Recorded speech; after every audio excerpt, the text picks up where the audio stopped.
സംസ്ഥാന സ്കൂൾ കലോത്സവത്തിൽ കണ്ണൂരിന് കിരീടം. ഇഞ്ചോടിഞ്ച് പോരാട്ടത്തിൽ നിലവിലെ ജേതാക്കളായ കോഴിക്കോടിനെ 3 പോയിന്റിന് പിന്നിലാക്കിയാണ് കണ്ണൂരിന്റെ 4ാം കിരീട നേട്ടം.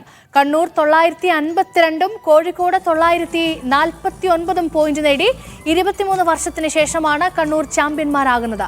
പാലക്കാട് 3ഉം തൃശൂർ 4ാം സ്ഥാനവും കരസ്ഥമാക്കി.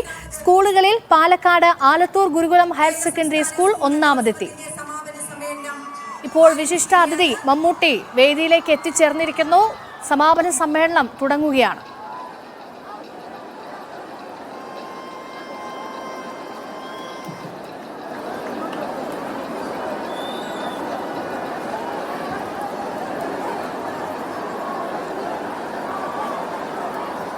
പ്രതിപക്ഷ നേതാവ് വി ഡി സതീശനാണ് സമാപന സമ്മേളനം ഉദ്ഘാടനം ചെയ്യുക. വിശിഷ്ട അതിഥിയായി നടൻ മമ്മൂട്ടിയുണ്ട്. ഒപ്പം തന്നെ ധനമന്ത്രി കെ എൻ ബാലഗോപാൽ, വിദ്യാഭ്യാസ മന്ത്രി വി ശിവൻകുട്ടി അടക്കമുള്ളവർ വേദിയിലുണ്ട്.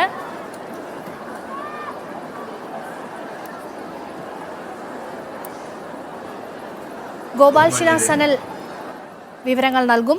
62ാമത് കേരള സ്കൂൾ കലോത്സവത്തിന്റെ സമാപന സമ്മേളനം നമ്മൾ നേരത്തെ പ്രഖ്യാപിച്ചതനുസരിച്ച് തന്നെ കൃത്യം 5 മണിക്ക് ആരംഭിക്കുകയാണ്. ജനുവരി 4-ാം തീയതി ബഹുമാനപ്പെട്ട മുഖ്യമന്ത്രി ശ്രീ പിണറായി വിജയൻ ഉദ്ഘാടനം ചെയ്ത ഈ മാമാങ്കം കഴിഞ്ഞ 5 ദിവസമായി കൊല്ലത്തെ ഇളക്കി മറിച്ചുകൊണ്ടിരിക്കുകയാണ്. ഉദ്ഘാടന വേദിയിലുണ്ടായതിനേക്കാൾ എത്രയോ ഇരട്ടിയാണ് 24 വേദികളിലായിട്ട് കൊല്ലത്തും അവരും കൊല്ലത്തേക്ക് വന്നവരും ചേർന്ന് ഇത് അവിസ്മരണീയമായ ഒരു ഉത്സവമാക്കി മാറ്റി. കൊല്ലത്തെക്കുറിച്ചുള്ള സ്നേഹോഷ്മളമായ ഓർമ്മകളുമായാണ് ഓരോരുത്തരും ഈ നഗരം വിടുന്നത്. മുകേഷ് MLA സംസാരിക്കുകയാണ്. അതിഥികളെല്ലാം എത്തിച്ചേർന്നിരിക്കുന്നു. ഗോപാൽ ശിലാസനൽ വിവരങ്ങൾ പങ്കുവയ്ക്കാൻ ചേരുന്നുണ്ട്. ഗോപാൽ, അതിഥികളെല്ലാം എത്തിച്ചേർന്നിട്ടുണ്ട്. സമാപന സമ്മേളനം കൃത്യസമയത്ത് തന്നെ നേരത്തെ നിശ്ചയിച്ചതുപോലെ തന്നെ 5 മണിക്ക് തന്നെ തുടങ്ങിയിരിക്കുന്നു.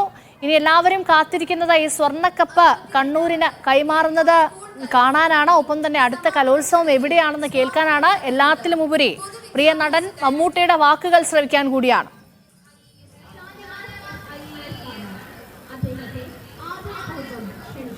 അതെ ലക്ഷ്മി, ഞാൻ ഇനി എന്ത് പറയാനാണ്? ഈ വേദിയിലേക്കൊന്ന് നോക്കിയാൽ തന്നെ നമുക്ക് കൃത്യമായി കാണാൻ സാധിക്കും. ആ 72കാരൻ ചെറുപ്പക്കാരനെ, ആ യുവാവിനെ കാണാൻ വേണ്ടിയാണ് ഈ മനുഷ്യരെല്ലാവരും തന്നെ ഇവിടെ തടിച്ചു കൂടിയിരിക്കുന്നത്. അത്രയധികം അദ്ദേഹം വന്നപ്പോൾ ഈ റോഡിൽ കൂടി ഓടിയ, അല്ലെങ്കിൽ ഈ മൈതാനത്ത് കൂടി ഓടിയ മനുഷ്യരുടെ ദൃശ്യങ്ങൾ നമ്മൾ കണ്ടതാണ്. ആ വാഹനത്തിന് പിന്നാലെ അദ്ദേഹം വന്നു എന്ന് കേട്ട് ആർപ്പ് വിളിച്ചുകൊണ്ട് നിരവധി മനുഷ്യർ ഓടുകയുണ്ട്. അതിനോടൊപ്പം തന്നെ വേദിയിൽ പല പ്രധാനപ്പെട്ട വിശിഷ്ട വ്യക്തികളുമുണ്ട്.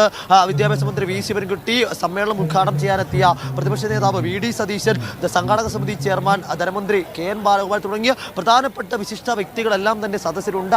5 അടിച്ചപ്പോൾ വേദിയിൽ ആദ്യ പ്രസംഗം ആരംഭിച്ചു. 5 മണിക്ക് തുടങ്ങുമെന്ന് പറഞ്ഞാൽ അത് 5 മണിക്ക് തുടങ്ങാൻ സാധിക്കും. അങ്ങനെയുള്ള ചരിത്രമൊക്കെ ഇവിടെ വഴങ്ങുമെന്ന് കൂടി കൊല്ലവും ഇപ്പോഴത്തെ സർക്കാരും തെളിയിച്ചിരിക്കുകയാണ്. അത് കൃത്യമായി 5 മണിക്ക് തന്നെ 3 മണിക്ക് പരിപാടികൾ പൂർത്തിയാക്കി 4:30 ഫലം പ്രഖ്യാപിച്ച് 5 മണിക്ക് അവർ സമാപന സമ്മേളനവും തുടങ്ങിയിരിക്കുകയാണ്. അത് കൃത്യമായി ഇതുവരെയുള്ള നടപടിക്രമങ്ങൾ പാലിച്ചു തന്നെയാണ് മുന്നോട്ട് പോകുന്നത്. ഇനി നമുക്ക് വിശിഷ്ട വ്യക്തികളുടെ വാക്കുകൾ കേട്ട് പൊതുവിദ്യാഭ്യാസ director doctor Shanavas, SR Shanavas ആണ് ഇപ്പോൾ സംസാരിച്ചു കൊണ്ടിരിക്കുന്നത്. അല്പസമയത്തിനകം മുഖ്യാതിഥിയും ഉദ്ഘാടകരും എല്ലാം തന്നെ വേദിയിലെ നിന്നും സദസ്സിൽ നിന്നും ഉദ്ഘാടക പ്രസംഗത്തിലേക്കും മറ്റ് നടപടിക്രമങ്ങളിലേക്കും കടക്കും.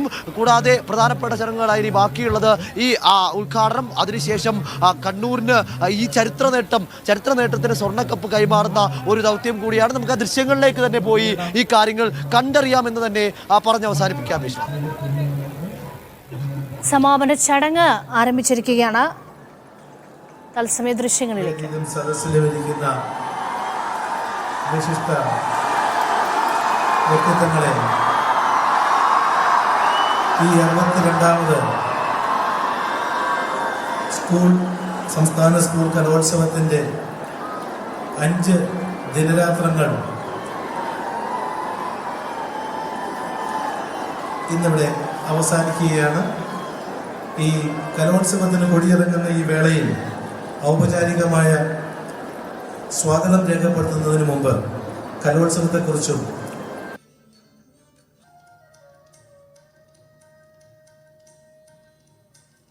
ഉത്സവത്തിന്റെ പിന്നണി പ്രവർത്തനങ്ങൾ ആരംഭിച്ചത് മാസങ്ങൾക്ക് മുമ്പാണ്. വേദികളും കുട്ടികൾക്ക് താമസിക്കുവാനുള്ള ഇടങ്ങളുമെല്ലാം തന്നെ മുൻകൂട്ടി തീരുമാനിച്ചിരുന്നുവെങ്കിലും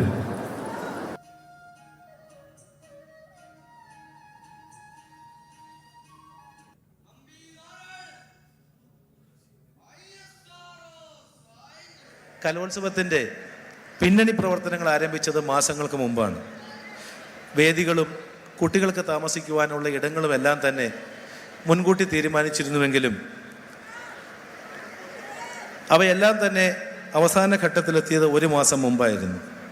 വലിയ പ്രതീക്ഷകൾ ഉണ്ടായിരുന്നുവെങ്കിലും അതിനൊപ്പം തന്നെ ആശങ്കകളോടുകൂടിയാണ് കൊല്ലത്തെ കലോത്സവത്തെ സമീപിച്ചത്. പക്ഷേ അത്തരം ആശങ്കകളെല്ലാം തന്നെ ബഹുമാനപ്പെട്ട പൊതുവിദ്യാഭ്യാസ വകുപ്പ് മന്ത്രിയും അതുപോലെ തന്നെ ബഹുമാനപ്പെട്ട ധനകാര്യ വകുപ്പ് മന്ത്രിയും നേതൃത്വം ഏറ്റെടുത്തതോടെ അകലുകയാണ് ഉണ്ടായത്. ഈ രണ്ട് മന്ത്രിമാരുടെയും നേതൃത്വത്തിൽ അതുപോലെ തന്നെ ജില്ലയിലെ മറ്റു മന്ത്രിമാരുടെ സഹകരണത്തോടുകൂടി വിവിധ MLA-മാരുടെ നേതൃത്വത്തിൽ 20ഓളം കമ്മിറ്റികൾ വിളിച്ചു കൂട്ടുകയും അധ്യാപക സംഘടനകളുടെ നേതാക്കന്മാരുടെ കൺവീനർഷിപ്പിൽ ഈ കമ്മിറ്റികളെല്ലാം തന്നെ ഒരു എണ്ണയിട്ട യന്ത്രം പോലെ തികഞ്ഞ ഏകോപനത്തോടെ തികഞ്ഞ നിയന്ത്രണത്തോടുകൂടി അവ പ്രവർത്തിക്കാൻ വേണ്ടി തുടങ്ങിയപ്പോൾ ഈ കലോത്സവം എങ്ങനെ നടത്തുമെന്നുള്ളത് സംബന്ധിച്ചിട്ടുള്ള വകുപ്പിൻ്റെ ആശങ്കകളെല്ലാം നീങ്ങുകയാണ് ഉണ്ടായത്. സംഘാടക സമിതി ഓഫീസിൽ പൊതുവിദ്യാഭ്യാസ വകുപ്പ് മന്ത്രിയും അതുപോലെ തന്നെ ധനകാര്യ വകുപ്പ് മന്ത്രിയും നിത്യ സന്ദർശകരെന്ന് മാത്രമല്ല അവർ അവിടെ തന്നെ തമ്പടിച്ചുകൊണ്ട് കലോത്സവത്തിൻ്റെ ഓരോ കാര്യങ്ങളിലും തികഞ്ഞ മേൽനോട്ടം വഹിച്ചുകൊണ്ട് അവർ മുന്നോട്ട് പോവുകയാണ് ഉണ്ടായത്.